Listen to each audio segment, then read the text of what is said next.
بسم الله الرحمن الرحيم الحمد لله رب العالمين والعاقبة للمتقين ولا عدوان إلا على الظالمين وأشهد أن لا إله إلا الله وحده لا شريك له وأشهد أن نبينا محمدا عبده ورسوله صلى الله عليه وعلى آله وصحبه أجمعين بل ما سنات بي سوانا لجبغو السلام عليكم ورحمة الله وبركاته. وعليكم السلام ورحمة الله وبركاته. أنا فولي باوي أنا ولي مندوم باوي أنا بركة باوي أو بيجنا يرو يرومينا أنا كلين كفك الله سبحانه وتعالى تندو كسولي كلاك صلى الله عليه وسلم أنا باو فوني إسلام يا كلين فولي نوي السلام عليكم ورحمة الله وبركاته. وعليكم السلام. أولا دنيا كفوني واتينا أو بسنا تبي سبانا ديكا jamukan keren-kereni kabeni wati keren-kereni Allah subhanahu wa ta'ala ba fana ala qur'an ba kuma huwa zakirhum bi ayyamillah dum bawbe alabulu wati bawbe alabulu munu ni Allah subhanahu wa ta'ala yu keren-kereni samanci akoyi nuru wati usira alaka jon hakli ka ngaji ola wo bla sira wala hala yawla adugolenta awla ambalman laje bago dien fambe fe kafoni watla silamɛw bɛ san kura kɔnɔna na silamɛya sanw na alakira muhammad sallallahu alaihi wasallam ale bɔli makan ka taa madina o san 1000 ni san 400 ani san 442 an b'o filanan o jɔ minɛ kalo la sa n'o ye muharram kalo ye n'olu waatiw sera a man kan o ka don ten ka tɛmɛ ten ka fɔ silamɛw ma bɔ foyi kalama o kɔrɔ ye ko silamɛw ɲinɛnen don u ka diinɛ yɛrɛ kɔ an bɛ ala deli ala kana an kɛ mɔgɔ ye minnu bɛ ɲinɛ u ka diinɛ kɔ an ka karamɔgɔw n'an ka dɔnnibagaw olu fana ka baara ye o de ye kuma bɛɛ silamɛw u ka diinɛ la u mago bɛ fɛn jumɛnw na waati min na ka se k'o lase u ma o hukumu kɔnɔna na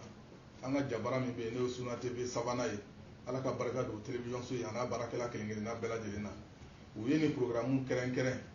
k'an ka nin kɛ bonya ye ka nin kɛ nisɔndiya ye ka nin kɛ sanbɛ-sanbɛ ye ka da silamɛ bɛɛ tulo ka diɲɛ fan bɛɛ lajɛlen fɛ sankura donni na u k'a dɔn sankura in k'a fɔ ko a donna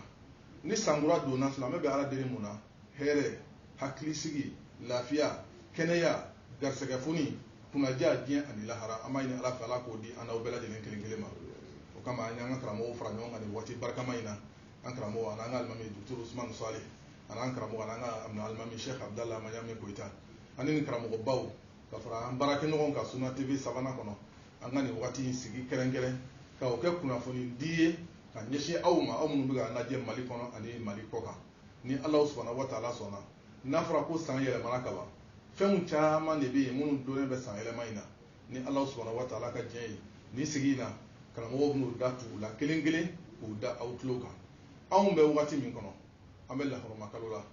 Ala subhanahu wa ta'ala ko ten إن عدة الشهور عند الله 12 شهرا في كتاب الله يوم خلق السماوات والأرض منها 4 حرم ko kalo 12 in na kalo 4 b'a la minnu ye lahɔrɔma kalo ye ni jɔn minɛ kalo ye o b'a la n'o ye muharram ye ni ala sɔnna a ma an ka kuma di karamɔgɔw ma foli kɔfɛ inshallah walawalali min bɛ da o kuma in kan o na se k'o walawalali kɛ yan'an ka don la an bɛ foli d'u ma fɔlɔ u ka foli se lamɛnjamaw ma docteur Usman. الحمد لله وصلى الله وسلم على رسول الله وعلى آله وصحبه ومن والاه أمي الله تعالى تنو على النبي واتي هرمون جرا جونا ولا سا وكسيك باران مون كاكوننا لا باران مون نمو مسوني على لا نابو جمو يفا كيسي أنما كوني كake على كتيدين باكا ناكا سودو مون كلا مولا مسون هرمان مامون يواتي هرمان تونا مبو ka fɛn k'a kɔnɔna na fɛn mun bɛ i masurunya Allahu Taala la an bɛ Allahu Taala deli nin waati hɛrɛma mun ni ala y'a jira an na ala k'an kɛ a tɔnɔmabɔbagaw cɛla ala k'a bɛnsɛman di an ma kɛta ani fɔta ni ŋaniya taw la.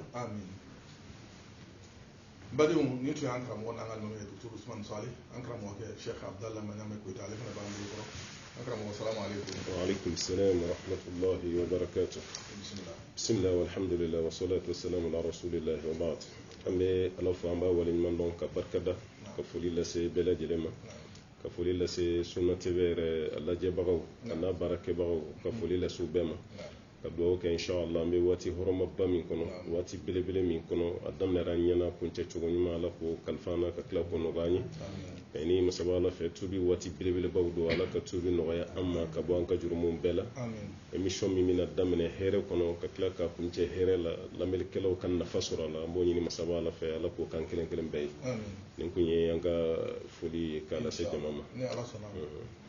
an balima Sunna TV sabanan lajɛbagaw karamɔgɔ ba fila min b'an bolo bi sigi na o bɔra k'u fila bɛɛ ka foli ni kuma ɲɛbilaw mɛn sa n'o ye duwawu min kan ye ni ala sɔnna ma an bɛ don an ka babu la n'o ye an sigikun ye an bɛ ɲininkali fɔlɔ tɛnku an karamɔgɔkɛ n'an ka imam na Dr. Usmane Suale nin waati in na n'an ko ko lahɔrɔmakalo lahɔrɔmakalo ye mun ye an karamɔgɔ Dr. Usmane Suale lahɔrɔmakalo fusamantiya jumɛnw b'a la mun de la kalo yɛrɛ welela ko lahɔrɔmakalo an b'a fɛ ko walawala an lajɛbagaw ye minnu ɲɛ b'an na ka bɔ diɲɛ fan bɛɛ lajɛlen fɛ ala k'an bɛɛ sɔrɔba ma amin ya rabbal lahɔrɔma mun n'an b'a fɔ larabukan n'a fɔra k'a fɔ ko hɔrɔma arabukan kɔrɔ ye ko tanga o la ala ta'ala ye kalo mun latanga ka bonya d'a kan o kalo de wele k'a fɔ ko lahɔrɔmakalo a mana fɔ ko lahɔrɔmakalo o ye arabukan dɔ ni bamanankan dɔ fɔli ɲɔgɔn na n'o tɛ i b'a fɔ ko kaloba latangalenw ala ye kaloba minnu latanga o la o kaloba minnu n'ala ta'ala y'o latanga i yɛrɛ da sela alikɔrɔna aya ma kɔrɔna aya mun ye o sabati n'o bɛ suratu tawba kɔnɔna la ala ko inna iddata shuhuri inda allahi 12 shahra ko san kalo jate d'ale allahu ta'ala yɔrɔ k'o ye kalo 12 ye fi kitabillahi ala ka kitabu kɔnɔna la yawma khalaqa as-samawati wal ard kabiri dona ala ye sanga don dugukolo da don mun na minha arba'atun hurum ko kalo 12 in cɛla kalo 4 bɛ yen o ye kalo balla tangalenw ye o kalo balla tangalenw mun filɛ nin ye k'o sabati a cogo la dhalika ad-dinul qayyim ko de ala ka diinɛ tilenni ye fala tadlimu fihinna anfusakum kaw kana yɛrɛkun tɔɲɔ o kɔnɔna la o la yɛrɛkun tɔɲɔli a kɔnɔna la a bɛ kɛ ni ala tanama ko kɛli a bɛ kɛ ni wajibi fana tiɲɛni a kɔnɔ o ye yɛrɛkun tɔɲɔ sira ye kɔrɔna aya in ye kalo ba 4 ko fɔ k'o ye kalo ba latangalenw ye kalo dumanw de ye o kalo ninnu ye alakira sallallahu alaihi wasallam abubakar ta ye hadisa dɔ langali anw ye mun bɛ sahih muslim kɔnɔna la ko alakira sallallahu alaihi wasallam ko lahɔrɔma kalo 4 o ye kalo 3 ye mun tugulen don ɲɔgɔn na ani kalo 1 mun b'a dan ma kalo 3 mun tugulen don ɲɔgɔn na o ye selifurancɛ kalo ani seliba kalo ani jɔnminɛ kelen mun b'a dan ma o ye arajaba kalo ye n'an ko ma ko kamudu kalo ni kalo 4 alakira ya walawala ye sallallahu alaihi wasallam an filɛ nin ye kalo 3 mun tugulen don ɲɔgɔn na olu ka laban de la n'o de ye jɔnminɛ ye n'a bɛ f'a ma larabakan na ko al-muharram o la o kalo 4 mun fɔlen filɛ ko lahɔrɔma kalo don a fɔla a ma ko lahɔrɔma kalo walama kalo latangani ka da mun kan o de ye k'a fɔ kɛlɛ tɛ k'a kɔnɔna la ala b'o f'an ye alikɔrɔna kɔnɔna la suratul bakara la ko ala kɛra o bɛ nin ɲininka lahɔrɔma kalo kɔnɔna na ko ɲala kɛlɛ bɛ yen wa o kɔrɔ ye tun tɛ kɛlɛ da kɔnɔ kɔrɔlen kabiri jahiliya la larabu tun tɛ kɛlɛ kɛ lahɔrɔma kalo la fo kuma dɔ la n'o ka kɛlɛ kɛ wagati bɛnna lahɔrɔma kalo ma o b'a fɔ ko an bɛ ɲina lahɔrɔma kalo yɛlɛma k'a bila kalo wɛrɛ la ka kalo wɛrɛ kɛ lahɔrɔma kalo ye n'alaw taala ko la ko innama nasiyu ziyadatun fil kufr o la silamɛya fana nana ka kalo in bonya to a cogo la ka d'a kan kalo in ye alabato wagatiw de ye lahɔrɔma kalo fɔlɔ mun ye dhulqaada ye n'o ye selifurancɛ kalo ye o waati hijidenw ta waati de ye hiji la kalo filanan o ye hiji yɛrɛ kɛ kalo ye kalo sabanan an filɛ mun kɔnɔna na o ye hijidenw sigi waati ye ka bɔ hiji kɛyɔrɔ la o la ne kɛlɛ bɛ sen na siga t'a la maa minnu bɛ taa hiji kɛyɔrɔ la o tɛ se ka hiji lasɔrɔ walima o tɛ se ka hiji kɛ o de kama hiji bɛ kɛ kalo mun na ala ye kalo 1 ta ka kɔn o ɲɛ k'o kɛ hɔrɔma kalo ye ka kalo 1 bila k'o kɛ hɔrɔma kalo ye k'ale yɛrɛ bila camancɛ la mun ye arajaba ye o ye kamunu kalo ye fana y'a dama kalo ye mun b'a la ni Alahu Taala y'a bonya ka d'a kan kobaw fana caman kɛla o kɔnɔna la nin kalo ninnu de wele k'a fɔ ko lahɔrɔma kalo a welela ko lahɔrɔma kalo ka d'a kan ala y'a latanga kɛlɛ kɛ k'a kɔnɔna la wa jɔn mana baara ɲuman minnu fana k'a kɔnɔ a baraji ka ca i n'a fɔ n'o ye baara jugu k'a kɔnɔ a jurumin ka bon cogoya mun na an da bɛna se baara ɲuman dɔw ma minnu bɛ kɛ nin kalo ninnu kɔnɔna la ala k'an bɛ sababa ma amin ya rabbal alamin balima lamɛnnikɛlaw hakili la nin ɲininkali jaabi min dira la y'aw caman nimisi wasa an caman b'a ɲi bɛ lahɔrɔma kalo a walawalalen fila an ye nin ani sababu minnu b'a la ni Alahu subhanahu wa ta'ala ka jɛn ye an karamɔgɔkɛ b'an bolo kɔrɔ n'o ye Sheikh Abdala ye fusamanciya kɛrɛnkɛrɛnnen min bɛ lahɔrɔma kalo la an b'a fɛ n'a bɛ se k'o dɔ fɔ an lamɛnjamaw ye balimaw bɛ k'i lamɛn nin waati la karamɔgɔ Abdala. بسم الله والحمد لله والصلاة والسلام على رسول الله وبعد an bɛ Ala fo an b'a waleɲuman dɔn ka tila ka foli lase bɛɛ lajɛlen ma kisi ni nɛɛma caman k'o ɲini masaba Ala fɛ a k'o kɛ jɔn samanti kan Muhammadul Bashir sallallahu alaihi wasallam o kɔfɛ an bɛ alimami fo a ka kuma datigɛ cogo la bamananw ka kuma ko ni marakaw ka talen don ni mɔgɔ min y'i kɔn so dibi ma kɔnɔ sigi ɲɛ o de b'i sigiyɔrɔ yiri la donc a ye an kɔni min kɛ Ala k'o fara si kan ka kɛnɛya ni lafiya d'an ma o kɔfɛ fɛn min an bɛ kaloba min na a da sera kalo ma o bɛ ɲɔgɔn ye cogo min na an'u da dalen bɛ ɲɔgɔn sanfɛ cogo min donc kalo min bɛ yen ni e yɛrɛ y'o fɔ i ka kuma daminɛ na n'o de ye muharram ye o ye lahɔrɔma kalo belebele mais tɔ minnu fana bɛ yen olu fana ka lahɔrɔmaya fana bɛ yen n'o ye karamɔgɔkɛ ye mun fɔ n'o ye kalo 3 ye i n'a fɔ selifurancɛ kalo saluba kalo ani nin kalo n'o ye muharram ye ka tila ka fara ayiwa rajaba kan n'o bɛ ɲɛfɛ Allahumma rabbi an b'a ɲini a fɛ Ala k'o jira an bɛɛ lajɛlen na donc ni kalo min n'an b'a kɔnɔ bonya kɛrɛnkɛrɛnnen dɔ fana bɛ yen Alahu Taala ye mun di a ma n'o de ye muharram ni an ko a ma bamanankan na k'a fɔ ko jɔn minɛ o kɔrɔ tɛ komi tɔ minnu bɛ bonya t'u ka bonya b'a bɛɛ kan a bɛɛ lajɛlen n'a ka bonyaw don i n'a fɔ kira ka sahabaw kun bɛ cogo min sallallahu alaihi wasallam wa radiyallahu anhum ni ye kelen o kelen ta i bɛ taa miza dɔ sɔrɔ o kan Alahu Taala y'o kɛrɛnkɛrɛn ni bonya dɔ ye kuma dɔ la dɔ ni ta n'o ta tɛ kelen ye mais o kɔrɔ tɛ k'a fɔ ko dɔ bɔra dɔ nin fana ka bonya la bɛɛ lajɛlen ka bonya sabatilen don an karamɔgɔ dɔ bɛ yen n'o ye tabi'unaw ka ɲɛmaaba dɔ ye n'a bɛ f'a ma Al-Hasan al-Basri a y'i kanto ko nin kalo min n'an b'a kɔnɔ n'o de ye jɔn minɛ ye n'o ye muharram ye ko Ala ye ayiwa san kalo yɛrɛ daminɛ n'ale de ye lahɔrɔma kalo don bon san kalo fana o fana daminɛra n'a ye n'o ye an bɛ hijira san mun fɔ e yɛrɛ y'a fɔ i ka kuma daminɛ na san 1442 o tuma na o bɛ daminɛ ni kalo min ye Ala y'o bonya ta k'o di nin ma n'o de ye muharram ye n'an b'a f'a ma k'a fɔ ko jɔn minɛ lahɔrɔma kalo dɔ de fana bɛ yen Alahu Taala ye san fana datugu n'o ye a kɛmɛ komi Ala ye san dayɛlɛ ni lahɔrɔma kalo ye ka tila ka san datugu ni lahɔrɔma kalo ye karamɔgɔkɛ y'a f'i ɲɛna sisan san bɛ datugu ni kalo min ye Zulhijja de wala hiji bɛ kɛ kalo min na o ye lahɔrɔma kalo ye bon kalo de fana bɛ san datugu an kan bɛ silamɛya san de ma o kalo de bɛ san datugu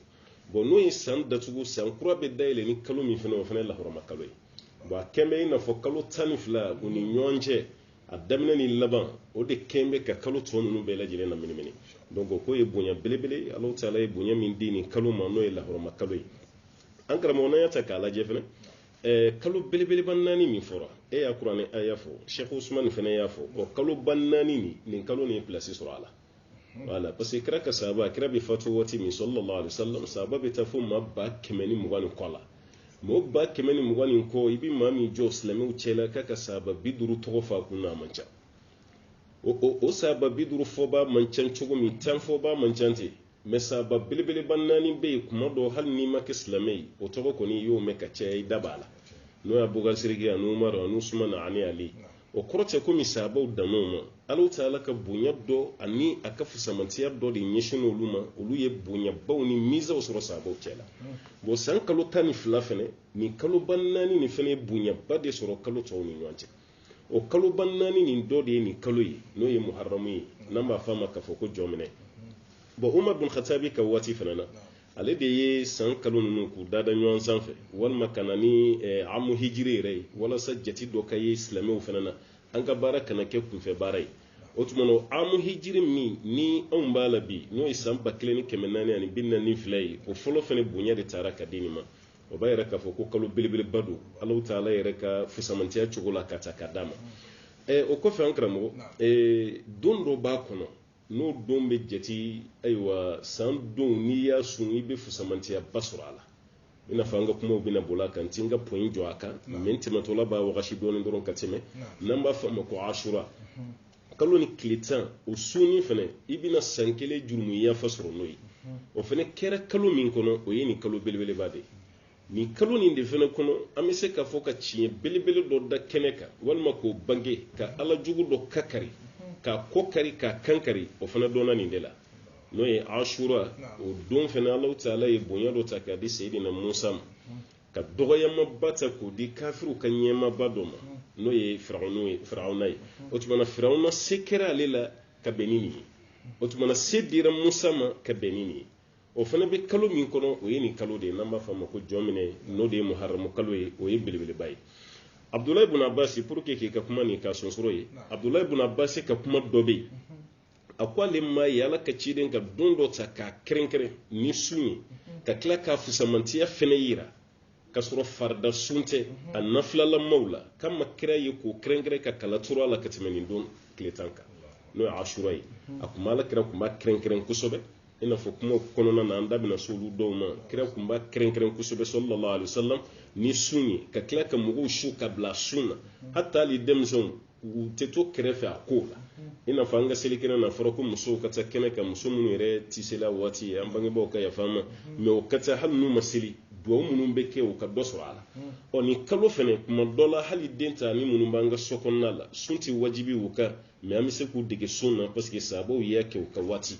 comme an da bɛna s'a ma ni Alahu Ta'ala sɔnna ma mais o bonya bɛ taara k'o di kalo min ma o ye nin kalo ye hali n'o y'a sɔrɔ tile 10 de taara a tɔgɔ ma mais tile 10 bɛ kalo min kɔnɔ o ye nin kalo ye o tuma na n'i ko fusamantiya kɛrɛnkɛrɛnlen min bɛ nin kalo la n'o ye Muharram ye an da sera ka minnu fara ɲɔgɔn kan o ye nin de ye an b'a ɲini Ala fɛ halisa Ala k'an garijɛgɛ fusamantiya amin ya rabbal alamin an bɛ an karamɔgɔ fo Sheikh Abdallah a ka nin walawalali ko ɲuman in na an b'a jigi mɔgɔ caman ye fɛn caman mɛn a ka nin walawalali la sisan tuma dɔw la o tun tɛ o dɔn ni Ala sɔnna ma dɔnnen kɔfɛ Ala ka a baaraw kɛli nɔgɔya an bɛ segin ka na an karamɔgɔ la tuguni bi to Usman nin kaloba min ni an bɛ ka kuma kan ni an karamɔgɔ Koyita bɔra ka fɛn dɔw fɔ an ɲɛna la sisan silamɛya kɔnɔna na baara jumɛnw bɛ yen minnu dagalen don minnu kɛli ye sariya ye k'a fɔ k'olu de kan ka kɛ nin kalo in kɔnɔ ni sariya bɛ jɛ ni o ye Ala k'an bɛn sɔrɔ ma Sheikh Koyita bɔra ka a da se Ala kɛra ka kumakan ba dɔ ma sallallahu alaihi wasallam Abdoulaye ibn Abbas ye mun langali anw ye kumakan ba in a langala sira wɛrɛ dɔ la tuguni k'a fɔ ko Ala kɛra ko sallallahu alaihi wasallam أفضل الصيام بعد شهر رمضان شهر الله المحرم وأفضل الصلاة بعد الفريضة صلاة الليل قال كرب صلى الله عليه وسلم سوم بينو لكفسا كتم سوم بيلا جنينكا وعلاكا كالو سوني سوالو كوفي ni seli mun be no kafsa ka tɛmɛ seli bɛɛ kan farda kɔfɛ o ye sufɛ nafila seli ni Ala kɛra ka kuma kan sallallahu alaihi wasallam ola ni ma jira na k'a fɔ kalo in baara ɲuman mun bɛ yen ni mɔgɔ kan k'i cɛsiri a la Ala kɛra ka fɔli la sallallahu alaihi wasallam o ye sun donni a kɔnɔna la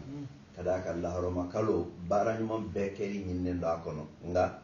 Ala kɛra ye kalo dɔ kɛrɛnkɛrɛnya laharama kalo la k'olu kɛ baara ɲuman dɔ kɛ waati ye i n'a fɔ eji bɛ kɛ seliba kalo kɔnɔ cogoya mun na o cogo kelen fana la nin kalo mun filɛ nin ye Ala kɛra sallallahu alaihi wasallam a ye kumakan kɛrɛnkɛrɛnni mun fɔ anw ye baara ɲuman bonda la k'o ka kan ka kɛ nin kalo in kɔnɔna la o ye sun donni de o ye nin hadisa ye k'a fɔ ko Ala kɛra sallallahu alaihi wasallam sun mun bɛ yen n'o de ka fisa kalo mun sunni ka fisa ka tɛmɛ kalo bɛɛ kan sunkalo kɔfɛ o ye Ala ka kalo ye mun ye jɔn minɛ kalo ye kɛra y'a wele ko Ala ka kalo ka tila ka sunni fana fisaya ka tɛmɛ kalo bɛɛ sunni kan sunkalo kalo kɔfɛ kɛra ka kumakan in ye sallallahu alaihi wasallam nin yɔrɔ in na dɔnnikɛlaw bɛ walawalali dɔ di Imam Nawawi rahimahullah Muslimu sharhu la a b'a fɔ ko kɛra ka nin kumakan in na a y'a jira k'a fɔ kalo mun sunni ka fisa ka tɛmɛ kalo bɛɛ kan o ye jɔn minɛ kalo ye ko nka a yɛrɛ ka sun dontaw la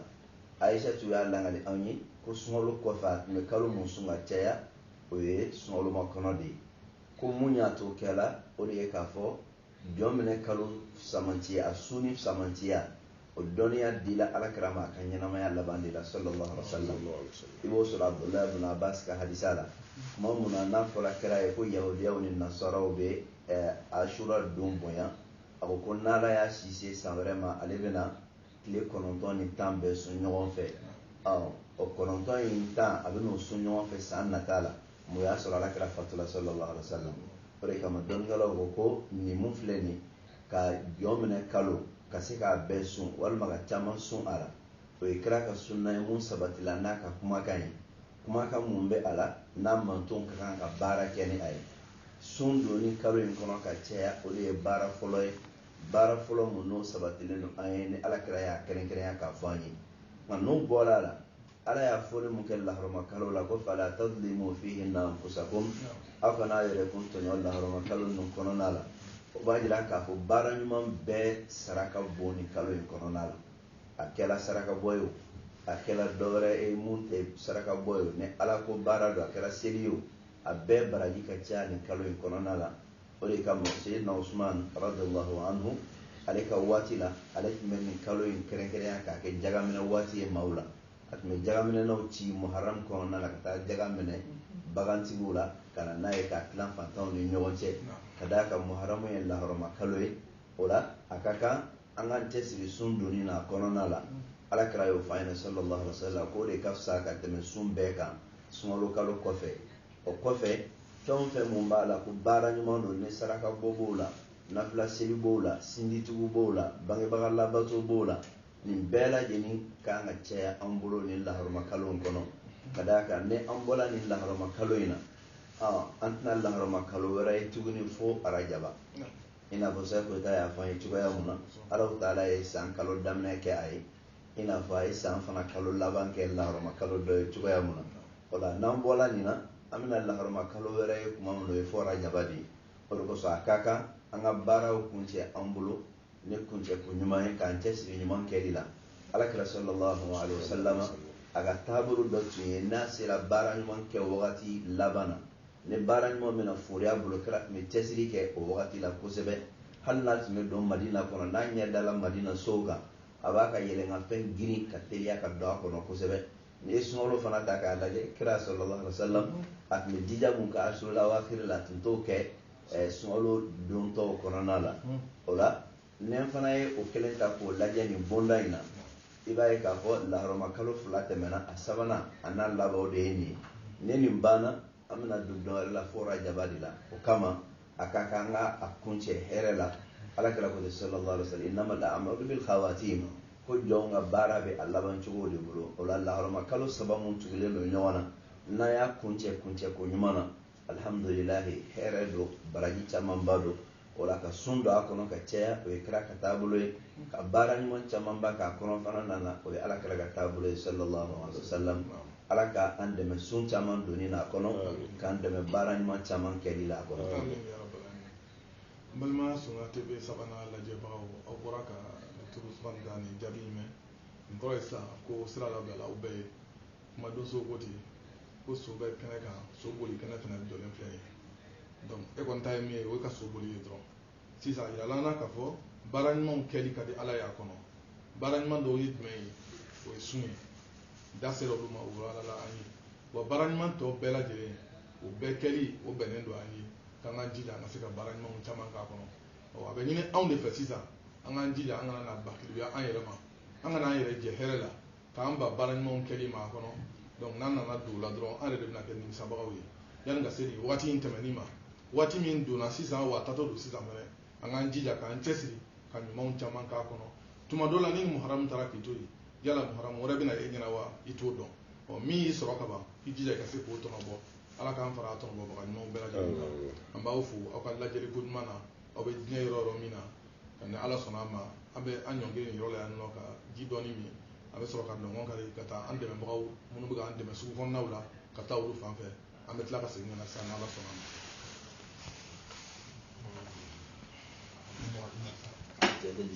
balimaw hali bi an b'aw fo k'aw barikada aw ka lajɛli n'a ka kanu na ka ɲɛsin nin jabara barikama in ma n'o ye Sunna TV sabanan ye ni ala subhanahu wa ta'ala jɛna n'a ye an ye layidu min ta u ye hali bi an b'o sira kelen kan inshallah ni o ye ala ka nin kaloba in ye lahɔrɔma kalo nin kalo in a ka bon samanciyaw fara an ɲɛna baara ɲumanw kɛli ka di ala ye olu fara an ɲɛna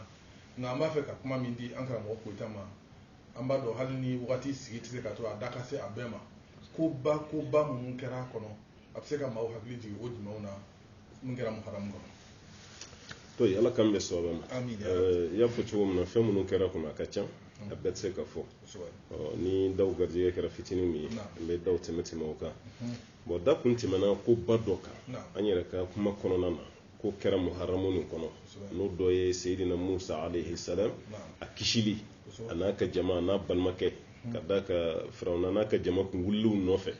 ku geni Musa nana se bama ni ala yɛrɛ yamara dama ka bereke ka ji gosi ni jikuru ye ɲɔgɔn minɛ ko kulu jamjam fila Musa n'a ka mɔgɔw tɛmɛna badingɛ kɔnɔ k'u yɛrɛ ye fo ba fan dɔɔni na firawna n'a ka maaw nana olu yɛrɛ bolo ko jikuru kɛn bɛ ka ɲɔgɔn minɛ olu bonya de kama u donna yɔrɔ min ala ye yamara di ji ma bon firawna n'a ka mɔgɔw tora ji la Musa nana ka mɔgɔw kisira o kɛra kalo de kɔnɔ hali n'o sɔrɔ bɛnna Ashura ma mais Ashura fana bɛ nin kalo de kɔnɔ o tuma na o kɛra nin kalo de kɔnɔ fɛn ba wɛrɛw fana bɛ yen kuma dɔ la hali ni dɔnnikɛla dɔw bɛ yen k'a fɔ olu ye kalo wɛrɛ d'a la mun tɛ nin ye mais fan caman ye kalo min d'a la o dɔ ye Muhammad bin Maslama alakira y'a cili min kɛ sallallahu alaihi wasallam yɔrɔ sariya alakira yɛrɛ b'i sigi a bɛ maa dɔw kɛ ka sɛrɛkulu dɔw labɛn n'o ye kɛlɛ jama dɔw labɛn ka dɔ k'a ɲɛma ye aw ka taa nin dugu masina la aw ka kuma o tuma na a bɛ fɛn d'u ma yamaruya d'u ma u kan ka baara kɛ cogo min na k'o fana d'u ma a ye taga baara kɛ ni ne ka yamaruya ne ka hukumu ye o kɔnɔna la alakira ye dɔ bila kɛlɛ dɔ ɲɛma n'o ye Muhammad bin Maslama ye ka taa Najidi yan fan fɛ an bɛ cɛ dɔ tɔgɔ mɛn n'a tun bɛ kafiriya la yann'a ka minɛ mais minɛli kɔfɛ n'a kɛra silamɛ ye n'o ye Sumamata bin Usal o tuma na ale ka minɛli k'a sama ka na n'a ye Madina o fana bɛnna kalo nin de ma n'o bɛnna hijira san 6nan ma n'a nana Misiri kɔnɔna la karamɔgɔw b'a kisa fɔ kosɛbɛ ni kira nana fɔ a ka tuubi n'a ma sɔn a ka ala kɛ kelen ye a kun ma sɔn i bɛ da la ne yɛrɛ ye kira ka ci a ma sɔn ni si ma bon a bɛ sahabaw ɲɛna k'a fɔ alakira bɛna yamaruya de ko k'a fa alakira m'o kɛ a ko sahabaw ma a ye nin fɔni a ka nin bila a ka taga a fɔni min kɛra ka bɔ Misiri da fɛ a yɛrɛ taara ji dɔw bɔ a yɛrɛ ka tamarujuw ni ɲɔgɔn cɛ ka tila ka segin ka na kira ye fɛn o fɛn ɲin'a fɛ n'a kun bann'o ma a yɛrɛ tilara ka n'i kun don a bɛɛ kɔrɔ ka ala ka kelemantiya k'o sabati alakira ka cidenya k'o sabati Madina kanu k'o sabati bon leçon ba bɛ nin kɔnɔ komi an t'o walanda kan pour que k'a yira hali silamɛya juguw la ko silamɛya tɛ brutalité diinɛ ye silamɛya tɛ terrorisiya diinɛ jagoya diinɛ tɛ parce que ale maana sahabaw kun sera a la a kun bɛ kira yɛrɛ ka yamaruya kɔnɔ n'a ye kira jɛ a b'a fa a b'a sogo tigɛ mais kira tilara k'a bila ka tila ka segin ka na tuguni ka tila ka tuubi o tuma na o fana ye hadasu belebeleba ye mun kɛra fɛn nin kɔnɔna la kibara dɔ bɛ ala kira furumuso dɔ bɛ yen n'o ye Sofiya bintu Huyay o tuma na ale fana ka furu wala ka bɔ minɛli jɔnya la ka furu ka kɛ kira yɛrɛ furumuso ye o fana bɛnna nin kalo kɔnɔna de ma wala o fana bɛnna nin kalo nin kɔnɔna ma bon n'a lajɛ ale fana tɛ muso fitinin kira furumuso si tɛ muso fitinin a bɛɛ ye musobaw ye muso bɛɛ lajɛlen n'a ka bonyaba don ala kira yɛrɛ fana bolo n'i ye ayiwa kuranɛ yɛrɛ ta i bɛna ni Aishatu ye i bɛna ni Hafsa ye o kɔnɔna la n'i ye sarakati bɔ ta i bɛna ni Zainabu ye o kɔnɔna na ni kun ye hali tobili duman n'o ye gwa duman ye ni kun y'o fana fɔ i kun bɛna ni musoya kɔnɔna la parce que ale dancogo la muso jan kun tɛ i bɛ a kalama k'a fɔ don dɔ ani Aishatu ka muso ni ɲɔgɔn cɛ sinaya la Aishatu delila k'a fɔ alakira sallallahu alaihi wasallam a b'i wasa ka bɔ Sofiya ka surunya la alakira o k'i ye kuma min fɔ n'i ye nin dakuruɲɛ kelen daji tu ji la n'o ye kɔgɔji ye k'a b'a bɛɛ lajɛlen kasa yɛlɛma ka kɛ i n'a fɔ i ye fɛn tulu de fili a la bon fɔra muso min ma n'o ye Sofiya ye o ka kɛ ala ka ciden yɛrɛ ka sotigi muso ye k'o fana bɛnna nin kalo de kɔnɔna ma alakira sallallahu alaihi wasallam an b'a dɔn Khaybara kɛlɛ o kɛra hijira san 7nan alakira ka bɔli Madina kɔnɔ k'i kunda Khaybara kan o fana bɛnna nin kalo de kɔnɔna ma o tuma na an b'a dɔn k'a fɔ ko hadasu belebelebaw kɛra kɔnɔna la a belebeleba dɔ ye Abubakar Sidiki alakira yɛrɛ jɛɲɔgɔnba nin sallallahu alaihi wasallam Abubakar Sidiki wolofa n'an b'a fɔ ma Abu Kuhafa ni Usman do wala tɔgɔ yɛrɛ ye Usman ye n'o y'an ka karamɔgɔkɛ tɔgɔma ye Abu Kuhafa ale fatura ka bɛn ni nin kalo de ala ni kalo ni n'o ye muharamu ye hijira san 14 na ale fatura ka bɛn ni nin de bon ninnu hadasu ninnu an karamɔgɔ ninnu man kan tɛ ka dogo an na parce que silamɛya fɛn dɔw don an ka denmisɛnninw bɛ fɛn dɔw ɲini k'u dɔn kuma dɔ la i b'i yɛrɛ ɲininka nafa jumɛn bɛ nin na nin dɔnniya la ninnu bolo parce que o tɛna tɔgɔ sɔrɔ a la o tɛ jamu sɔrɔ a la fo n'a kɛra o bɛ dusukun na nisɔndiya min sɔrɔ a waati bon o bɛ ka maa min fana kanu sabati dusukun na o tigi tɛ silamɛ yɛrɛ ye ni o tigi yɛrɛ ka biographie lajɛ o tɛ silamɛ ye bon ni silamɛya ma belebeleba minnu bɛ yen o dɔw nana waati min a dɔw tubira kuma min a dɔw fatura waati min a dɔw ni kira ye ɲɔgɔn ye waati min silamɛw kan ka nin de dɔn an fana kan ka nin kalan kalandenw kunna ka nin kalan denmisɛnninw kunna ka da ka ni fɛn dɔ minɛ mɔgɔ la ko nin man ɲi mun ka ɲi o bila place la o tuma na Abubakar Sidiki ti maa den ye silamɛya kɔnɔ maa ba de don a fa tiɲɛ na donna silamɛya la a fa ɲɛ ni waati janba ye mais ala tilara ka kunnadiya di fa ma fa ka tila ka tubi ka kɛ silamɛ belebeleba alhamdulillah yani saya ka sama o ka fatule kɛra nin de ye alakira alayhi salatu wasalam a ye den 7 de sɔrɔ o den 7 wɔɔrɔ bɛɛ lajɛlen bi ba kelen na kelen pe de b'a ba la kelen min b'a ba la o ye Ibrahim de Seydina Ibrahim ale ba ye Mariyatu ye o Mariyatu fana ka fatuli o bɛnna nin de ma hijira san 16 na n'o ye ni kalo kelen o tuma na o bɛnna nin ma n'o ye Ibrahim ye a ma si sɔrɔ b'a dɔn den ninnu caman bɛ o ma si sɔrɔ dɔw kɔni furula wala musoman ninnu kɔni furula mais kira yɛrɛ fatura ka mun to yen o y'an ba Fatumatu de ye ale fatura ko kelen pe de to yen kalo 6 kɔfɛ o fana fatura wala o de kama hali maa minnu denw bi fatu kuma dɔ la i sigilen ni maa t'i kɛrɛfɛ ka i ni hakili yɔrɔ ɲɔgɔn na ka limaniya d'i ma i tɛ se k'a faamu bon alors que denkɔrɔba saya a ma daminɛ la an ka ɲɛmaa yɛrɛ ala ye a lajarabi ya n'a yɛrɛ kana mansa ninnu fatura hali an nalen ala tilara k'a lajarabi tuguni ni den fatu ye wala o tuma na n'a ye sɔrɔ a bila i kunna maa min ka di ala ye ka tɛmɛ a tɛmɛna o ka bulonda la ka tɛmɛ ka maana e yɛrɛ ɲɛ o tuma na Ibrahima ba n'o ye Mariyatu ye o fana fatura nin kɔnɔ a laban Hussein n'o ye ala kira yɛrɛ mɔdenkɛ ye radiyallahu anhu o tuma sallallahu alaihi wasallam Hussein fana fatura ni kalo de kɔnɔ kɛrɛnkɛrɛnya la ka bɛn ni tile 10 yɛrɛ fana ye donc o kuma caman b'o fana ko kɔnɔna la kuma kɔnɔna la da bɛna se o ma mais a fana kɛra nin de la ko ka bɛn jumadonya dɔ ma hijira san 61 ale fana fatura ayiwa ni kalo de kɔnɔna la bon b'a yira ni kalo ye fɛn belebeleba ni fɛn camanba de fara ɲɔgɔn kan da tɛ se ka sa bɛɛ lajɛlen ma yan nin ye kumaba damadɔ ye an bɛ mun d'i ma lamɛnnikɛlaw fana ni lajɛlikɛlaw n b'a jigi a bɛ se ka k'u fana ma sagosi bila fɛn ye ani somɔgɔ sama ye o tuma na nin belebeleba kɛra o tuma na an b'a ɲini ala fɛ insha Allah ala k'an bɛ sɔn a ma ka baara tɔ nɔgɔya ma ala k'an ni sara hɛrɛ amen balima lajɛlikɛlaw aw bɔra ka nafaba in caman sɔrɔ sa ka bɔ an karamɔgɔkɛ ka waranda la kuma min kɔni bɛ kuma in kɔnɔ dɔrɔn dakuruya teliyala yana ka kuma di karamɔgɔ ma ala ye anw yamaruya ko ala ka donbaw k'an ka ɲɔgɔn hakili jigin ka ɲɔgɔn bilasira n'u ye anw y'o falen ni an ka diɲɛ donbaw de ka ala ta in bila n'an ye silamɛw ye an bɛ ala ta in de ta an caman bɛ yen an denw an dɔgɔninw minnu bɛ hali kilasiw kɔnɔ n'i y'u ɲininka diɲɛ dɔnkɛlaw dɔnkilidalaw balontannaw catiribɔlaw u b'olu ka fɛnw bɛɛ de dɔn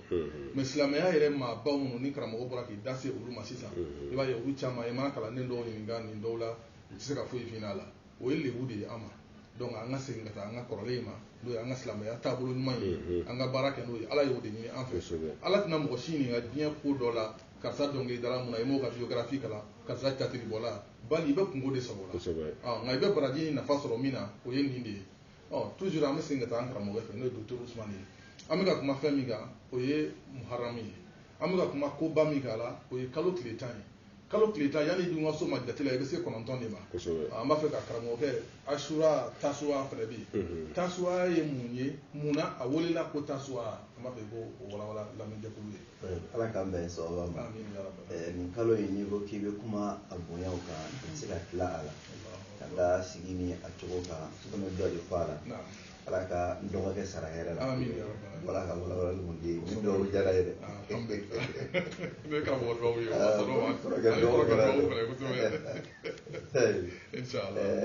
i b'a mɛn ko asura o de ka ca mɔgɔw bolo ka caya nka kalankɛlaw de bolo i bɛ tasuwa in mɛn tasuwa in a talen nɔ ka bɔ larabukan jate dɔ de la larabukan jate la a bɛ daminɛ wahidu la ka taga fo ka taa se tisa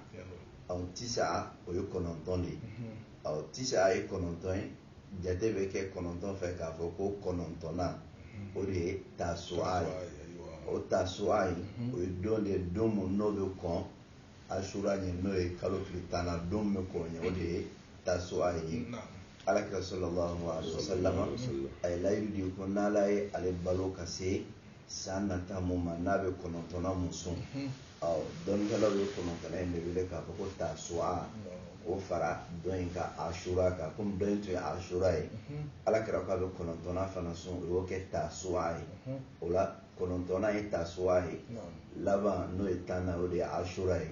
tasuwa in kɔrɔ ye nin de ye a welela ko tasuwa ka da mun kan o de ye nin ye tile 9nan don alakira ye layidu di sallallahu alaihi wasallam ko n'ala y'a si san nata ma a bɛ na mun sɔn o de ye tasuwa ye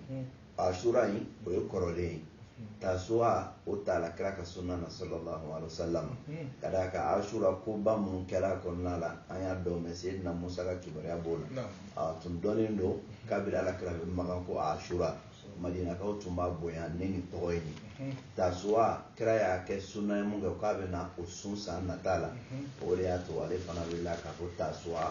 ashura be fotuwa na ka fo o fotuwa la ashura tasua ala kan jini famu mana amin bari lamɛ jɛkulu hali bi a y'an lamɛn a k'an lajɛ ni ala sɔnna a ma aw bɛna nafa caman sɔrɔ sigi in na an karamɔgɔkɛ docteur Usumani kelen kɔfɛ ka kuma 9nan kan n'o ye tasua ye an bɛ kuma di a dɔgɔkɛ ma toujours a ka kuma ashura fɛnɛ kan 10nan in ni kɔrɔkɛ ye 9nan fɔ k'o walawala dɔgɔkɛ ka 10nan fɔ ani mun de la a welela ko ashura to ala kan bɛɛ sɔrɔ ma ala ka hɛrɛ kan bɛɛ an bɛ foli lase aw ma inshallah 9nan fɔra sisan an y'o mɛn 10nan o fana bɛ bɛn kalo tile 10 de ma voilà comme ale ko arabukan na jate bɛ daminɛ wahidi isnain ka taa bila fo 9 ala ni panna 9 fana kunna ashara de bɛ voilà donc ashir o kɔrɔ de ko 10nan bon k'a fɔ ka yanka yɛrɛ bonya kana n'a la sigatu mubalaga i b'a kɛ ashura ye o tuma o kɔrɔ i y'a bonya o tuma ka fusamantiya belebeleba ta ka d'a ma o kɔrɔ ko kalo tile 10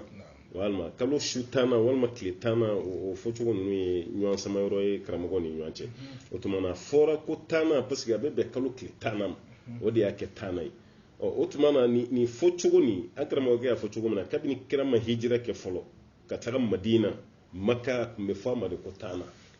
bon musa kisira ka bɛn n'o 10 kelen nin de fɛnɛ o tuma 10 nin de don mais munna tɔgɔ dara ko 10 ka d'a kan kalo tile 10 don o tuma dalu kɛnɛma yɛrɛ b'an bolo mun na o y'o de ye mais kumakan wɛrɛw kɔni bɛ yen an b'olu kɔni mɛn olu dalu ta yɔrɔ an t'o dɔn karamɔgɔ dɔ bɛ Sheikh Islam Ibn Taymiya fana b'o kati dalu dɔw la o ye mun ye k'a fɔ ko tile 10 nin tɔgɔ dara ko tile 10 parce que ala ye kiramantɔw bonya ni fɛn 10 ye kiramantɔw bonyara ni fɛn 10 ye o fɛn 10 n'i y'o de daminɛ 1 2 3 4 o jate fana bɛna laban ni 10 min ye ko de kama ko don tɔgɔ dara ko ashura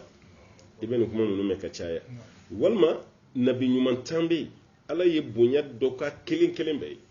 o fana hadisaw bɛ yen mais kala turu yɔrɔw de t'u la o tuma na o bɛ nabi ɲuman bɛɛ ta kelen kelen ka daminɛ nuhana fo kana bila alakira la a kelen o kelen tɔgɔ la bonya bɛ ta cogo ma k'a fɔ ala ye nin kɛ karisa ala ye nin kɛ karisa ala ye nin kɛ karisa o 10 min fɔra ko de kama don yɛrɛ welela k'a fɔ ko ayiwa ashura ko nin y'a 10nan ye ni i ma kala sɛmɛyɔrɔba sɔrɔ fɛn min na i b'i farati o fɔli la dalu giriman b'an bolo mun kɔni na kalo nin yɛrɛ bɛ bɛn don min ma tile bɛ bɛn don min ma n'o ye kalo tile 10nan ye o tuma na tɔgɔ dara ka bɛn n'o de ala k'an bɛ sɔrɔ ma kuma minnu fɔra ala k'a kɛ an nafa ye kuma bɛ ka kuma ashura don kan kumaw bolila kan ko baara ɲumanw kɛ ka da ala ye a kɔnɔna na kosɛbɛ baara ɲumanw fanba la kumaw caman y'a jira k'a fɔ ko sun fana ka ɲi an b'a fɛ ka kuma di karamɔgɔkɛ ma docteur Usumani ka sun tile 10nan in don o piti ye jumɛn ye ka sun tile 10nan in don samantiya jumɛn b'a la sun doni kalo in tile 10nan donna ala kira ka sunna gɛlɛn don sabu ta da tɛmɛna hadisa dɔ kan mun ye Abdullahi ibn Abbas ka hadisa ye a ko k'ale ma ala kira ye sallallahu alaihi wasallam a jijalen don don sunni na don mun n'a b'a kɛrɛnkɛrɛnya ka sun don a kɔnɔ a bɛ tila k'a don sun doni fisaya ka tɛmɛ don tɔw kan k'ale ma ala kira kɛtɔ la ye sallallahu alaihi wasallam k'o kɛ donna ka tɛmɛ ashura don kan o kɔrɔ ye ko kira tun b'a sun a tun b'a don sun fana samantiya kira ka hadisa caman nana o la fo ka taa se hali denmisɛnninw ka sun doni ma o bɛɛ lajɛlen b'a jira k'a fɔ kira tun mago b'a sunni na sallallahu alaihi wasallam o de kama dɔnnikɛlaw ko sunna muakkada don kira ka sunna gɛlɛn don fo Abdullahi ibn Abbas ko kira tun bɛ a don sun kɛrɛnkɛrɛnya kosɛbɛ a tɛ tɛmɛ a kan cogoya si la a kiti ye k'a fɔ sunna gɛlɛn don n'a fɔra dɔnnikɛlaw bolo ko nin ye sunna gɛlɛn ye o kɔrɔ ye ko baara dɔ don mun ka surun wajibiyali la nka ma kɛ wajibi ye ni maa mun ma dɛsɛ i kana to cogoya si la a ka taa k'i to ka d'a kan dɔnnikɛla dɔw b'a fɔ ko maa mun bɛ farati sunna gɛlɛnw tori la o tigilamɔgɔ dɔw ka seereya tɛ minɛ maa min bɛ farati sunna gɛlɛn tori la k'o tigilamɔgɔ ka seereya tɛ minɛ dɔnnikɛla dɔw bɛ nin kumakan in fɔ ko kada ka sunna gelen toli o bi lase wajibi yɛrɛ de toli ma o la n'a fɔra ko kira ka sunna gelen ni i man ka to yen cogoya si de la nka n'i ma kɛ jurumi kɔni t'i kan nka toli ye farati ko ye nin ye a don sun kiti ye mun y'a don samantiya ye o nana sɔrɔ ye musilimu kɔnɔna la k'a minɛ ka bɔ a bi ka taa da yɔrɔ ala majɛna ma ko ala kira ko sallallahu alaihi wasallam ko ashura don sunni ko a bɛ san kelen jurumi yafa jɔni ne maa mun y'a tile kelen sun ala taala bɛ san kelen jurumi yafa de k'i ye ala ta ye bonisi ye dɛ n'i y'a lajɛ nin tɛ kun ni kun ye 100% tɛ dɛ nin kɔni ye fo 300% de ye ala taala b'a di nin di cogo de la tile 360 ala bɛ jurumi bɛɛ yafa o kɔnɔna la ne ɛri damadɔ dɔrɔn sunni hali tile bɛɛ tɛ 24 heures yɛrɛ tɛ ka d'a kan ne su de farala k'a kɛ 24 heures tile sun de don tile fɛla de kan o la ala taala bɛ jurumi yafa ne ni tile kelen dɔrɔn sunni ye ko san kelen bɛɛ jurumi bɛ yafa i ye jurumi min bɛ yafa i ye dɔnnikɛla fanba bɛ mun kan o de ye k'a fɔ jurumi fitininw don nka mun ye jurumi belebele ye k'o bɛ yafa ni tuubi de ye ka da ala taala ka kumakan kan in tajtanibu kaba'ira ma tunhawna anhu nukaffir ankum sayyi'atikum wa nudkhilukum mudkhalan karima ala ko n'a y'an mabɔ jurumi belebelew la k'ale ala bɛ fitininw yafa aw ye fitininw bɛ yafa ni sira mun ye nin ye a sira dɔ ye nka hali o bɛɛ la dɔnnikɛla dɔw ko ayi dɛ madama ne ala kira sallallahu alaihi wasallam a ma jurumi bɔ jurumi na f'a ko jurumi bɛ yafa kɔnɔ san kelen jurumi ko an tɛ se k'a fɔ cogo si la ko jurumi belebelew t'a la fitininw dɔrɔn de ko don dɔnnikɛla dɔw t'a la nin kan Sheikh Mohamed Mukhtar Shinqiti ale ka hakilina ye nin ye a ko hadisa minnu bɛ yen n'a fɔla o kɔnɔna la ko n'i ye mabɔ jurumi belebelew la an b'a fɔ o hadisaw olu bɛ jurumi fitininw yafa nka mun na n'a ma fɔ k'i mabɔ jurumi belebelew la f'a fɔla ko san kelen jurumi yafa b'i ye ten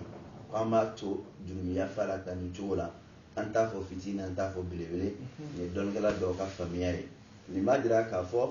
i ma jurumi bɛɛ ka yafa belebele n'a fitinin wali jurumi fitininw kɔnɔ kɔni ka yafa san kelen kɔnɔna la n'i ye nin kɔrɔfɔ fila ta k'a lajɛ i b'a sɔrɔ nin de b'a kɔnɔ o b'a jira k'a fɔ tile kelen sun donbaga i bolo lankolon tɛ bɔ cogoya si la ala taala bɛ jurumi bɛɛ yafa ne san jurumi yafalen i bolo k'a sɔrɔ i ma dɔn hali san yɛrɛ kɔnɔ fɔlɔ ala taala ka hinɛ belebeleba de mɔgɔ t'a dɔn n'i bɛna fatu yanni san wɛrɛ wagati cɛ o de kama an bɛɛ k'an jilaja an kana to nin sun ka taa k'an to cogoya si la an b'an girin promo kan telefɔni siraw fɛ cogoya mun na 100% ni 120% 200% nin ye san 10% de ye ala taala filɛ k'o de jurumi yafa di an ma ne ni tile kelen sunni ye ala ka sun dunko ɲuman nɔgɔya an bɛɛ an karamɔgɔ an bɛ aw fo aw ka nin laseli ko ɲuman in na ka wale ɲuman dɔn ka barika ɲuman da vraiment walanda in an b'a jigi k'a fɔ an lajɛbagaw n'a lamɛnbagaw bɛ nafa caman sɔrɔ walanda ninnu na wa ni ala sɔnna ma nin kuma ɲuman minnu fɔlen filɛ nin ye nin bɛ mɔgɔ caman fɛnɛ farifoni ka o kɛ a baaraw kan caman bɛ yen nɔ farifanga tun b'o la a bɛ dɔ fara u ka farifoni kan caman bɛ yen o tun t'a dɔn yɛrɛ o fɛnɛ n'a dɔn o n'a fara a kɛbaga ɲuman kan an bɛ ala deli ala kana si bolo lankolon bɔ a la